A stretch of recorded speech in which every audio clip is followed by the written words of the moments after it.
BNP গত 16 বছর গণতন্ত্রের জন্য লড়াই করেছে, কিন্তু দুঃখের বিষয় 5ই আগস্টের পর থেকে তারা গণতন্ত্রের বিপক্ষে লড়াই করে যাচ্ছে। আসল কথা হচ্ছে বিএনপি কখনোই গণতন্ত্রের পক্ষে ছিল না।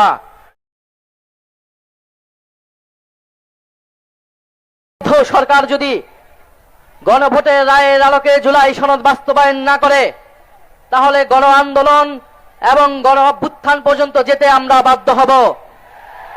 আমরা এখনো কোনো কঠোর কর্মসূচি দেই নাই, আমরা হরতাল অবরোধের মতো কর্মসূচি দেই নাই, কিন্তু যে কোনো সময় সেই ধরনের কর্মসূচি দেওয়ার জন্য আমাদের প্রস্তুতি রয়েছে। আমরা বাংলাদেশে এই মুহূর্তে এই ধরনের রাজনৈতিক কর্মসূচি দেওয়ার পক্ষে ছিলাম না, কিন্তু সরকার এবং প্রধানমন্ত্রী তারেক রহমান ক্রমশ পরিস্থিতিকে সেই দিকে ঠেলে নিয়ে যাচ্ছে। প্রধানমন্ত্রী অনেক ভালো ভালো কথা বলেন, প্রধানমন্ত্রীর মুখে মধু অন্তরে ছলনা। কারণ আমরা দেখলাম যেই গণভোটের পক্ষে, যেই জুলাই সনদের পক্ষে তিনি প্রচারণা করলেন, নির্বাচনের ফলাফলের পরে 70% জনগণ গণভোটে সংস্কারের পক্ষে রায় দেওয়া সত্ত্বেও তিনি জুলাই সনদ বাস্তবায়ন করছেন না। অন্যদিকে মুখে বলে যাচ্ছেন জুলাই সনদ অক্ষরে অক্ষরে বাস্তবায়ন করব। গণ অভ্যুত্থানের সময় আমাদের একটি স্লোগান ছিল, নাটক কম করো প্রিয়। তারেক রহমানকেও বলে দিচ্ছি, নাটক কম করেন প্রিয়। বাংলাদেশের জনগণ আপনাকে ক্ষমতা দিয়েছে মানে এই নয় আপনি যা খুশি করবেন, যেরকম খুশি ছলনা প্রতারণা এদেশের জনগণের সাথে করবেন। বিএনপি গত 16 বছর গণতন্ত্রের জন্য লড়াই করেছে, কিন্তু দুঃখের বিষয় 5ই আগস্টের পর থেকে তারা গণতন্ত্রের বিপক্ষে লড়াই করে যাচ্ছে। আসল কথা হচ্ছে বিএনপি কখনোই গণতন্ত্রের পক্ষে ছিল না, তারা লড়াই করেছিল ক্ষমতার জন্য।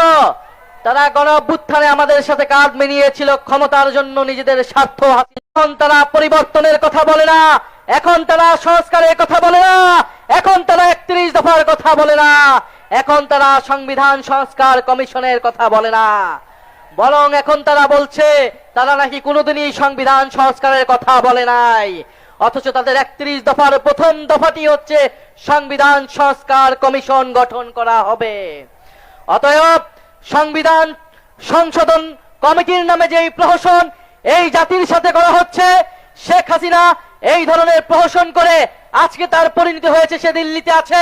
বিএনপি সরকারকে আমরা বলে দিতে চাই, সংবিধান সংশোধনের নামে এই ধরনের প্রহসন বাংলাদেশের জনগণ মেনে নেবে না। সংবিধান সংস্কার করতে হবে। যদি আপনারা সংস্কারেও রাজি না হন, আমরা নতুন সংবিধানের দাবি উঠাবো, আমরা নতুন গণপরিষদ নির্বাচনের দাবি উঠাবো। ফলে ভুলে গেলে চলবে না, ঐক্যমত কমিশনে আপনারা ঐক্যমত হয়েছিলেন গণভোটের পক্ষে, সংবিধান সংস্কারের পক্ষে। প্রিয় বরিশালবাসী, আমরা জানি বরিশালে কর্মসংস্থান নাই, বরিশালের মানুষ ঢাকায় গিয়ে অনেক কষ্ট করে জীবন যাপন করে। বিএনপি সরকার তাদের ইস্তিহারে বলেছিল 18 মাসে তারা 1 কোটি কর্মসংস্থান নিশ্চিত করবে। 5 মাস হয়ে গিয়েছে, কয়টি সংস্থান নিশ্চিত হয়েছে? কয়টি চাকরি নিশ্চিত হয়েছে? হয়েছে হয়েছে চাঁদাবাজি নিশ্চিত হয়েছে কিনা? কার্ড হয়েছে কিনা ছাত্র দলের যুব দলের?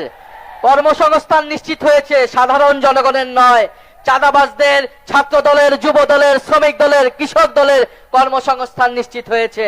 সাধারণ মানুষের কোনো কর্মসংস্থান নিশ্চিত হয় নাই প্রিয় বন্ধুগণ। ফলে প্রিয় বরিশালবাসী, আমরা কর্মসংস্থানের জন্য, বিদ্যুতের জন্য, সীমান্তের সুরক্ষার জন্য, চাঁদাবাজি দুর্নীতি নির্মূলের জন্য, এই দেশের স্বাধীনতা সার্বভৌমত্ব নিশ্চিতের জন্য, সর্বোপরি গণতন্ত্র এবং বৈষম্যহীন বাংলাদেশের জন্য আমরা যারা 24-এর গণ অভ্যুত্থান ঘটিয়েছিলাম, গণবিপ্লব ঘটিয়েছিলাম, আমাদেরকে আবার ঐক্যবদ্ধ হতে হবে, আমাদের আবারও রাজপথে সংগ্রাম গড়ে তুলতে হবে। কারণ আমরা মনে করি এই জুলাই বিপ্লব যারা জীবন দিয়েছে, যারা শাহাদাত বরণ করেছে, তাদের আত্মত্যাগকে আমরা কোনোভাবেই বৃথা যেতে দেব না। আজকে 18 জুলাই, কত তারিখ আজকে? 18 জুলাই গণ অভ্যুত্থানের সেই ঐতিহাসিক দিন, যেদিন মীর মুগ্ধ ঢাকায় শাহাদাত বরণ করেছিলেন, শহীদ ফারহান ফায়াজ ঢাকায় শাহাদাত বরণ করেছিলেন। 18 জুলাই শত শত ছাত্র জনতা নিহত হয়েছিলেন, আহত হয়েছিলেন। পাবলিক বিশ্ববিদ্যালয় যখন বন্ধ করে দেওয়া হয়েছিল, আমাদের প্রাইভেট বিশ্ববিদ্যালয়ের ভাই বোনেরা রাজপথে নেমে এই কোটা আন্দোলনকে গণ অভ্যুত্থান থেকে বিপ্লবে রূপান্তর করেছিল। আমরা আজকের সেই সমাবেশ থেকে আমাদের সেই প্রাইভেট বিশ্ববিদ্যালয়ের শিক্ষার্থী ভাই ও বন্ধুদের যারা শহীদ হয়েছে, যারা আহত হয়েছে, তাদেরকে আমরা শ্রদ্ধা ভরে স্মরণ করছি এবং আমরা ওয়াদা করছি আমাদের এবারের লড়াই, এবারের সংগ্রামে সংস্কারের পক্ষে, বিচার নিশ্চিতের পক্ষে আমরা সেই প্রাইভেট পাবলিক মাদ্রাসার শিক্ষার্থীদের, সেই শহীদদের আত্মত্যাগকে ধারণ করে এবারে আমাদের সফলতা আমরা অর্জন করব। জুলাই সনদ বাস্তবায়ন হবে, শেখ হাসিনা সহ গণহত্যাকারীদের বিচার নিশ্চিত হবে, দেশ থেকে দুর্নীতি বিলোপ হবে, আমাদের সীমান্তের সুরক্ষা নিশ্চিত হবে, দেশের সার্বভৌমত্ব নিশ্চিত হবে। দিল্লি কিংবা কোন দেশের তাবেদারি বাংলাদেশের সরকারকে, বাংলাদেশের রাষ্ট্রকে আমরা আর কোনোদিনই করতে দেব না।